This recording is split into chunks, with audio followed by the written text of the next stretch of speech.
Hi guys, welcome to another question on Introduction to Biology in grade 10, and today we're going to look at question 5, and it states that state 2 factors that should influence career choice, 2 marks.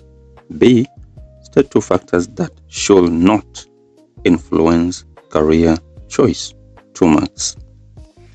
So the first question, which is A, state 2 factors that should influence career choice, is number 1, personal interests and passion for the field, 2, one's abilities, skills and academic strength, 3, core values, and 4, type of personality.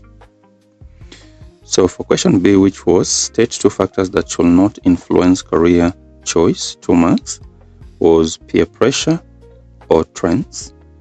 Choosing a path is simply because your friends are doing it, often leads to deep professional dissatisfaction and early career burnout.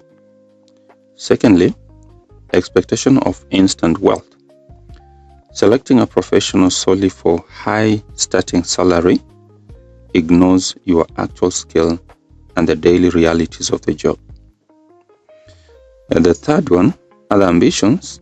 Basing your entire decision on expectation of family or society completely overrides your personal strength and long-term happiness. The fourth one is job prestige. Picking a career purely for social status or glamorous title ignores the stressful daily workload of that position. Thank you for watching. Share, like, and subscribe.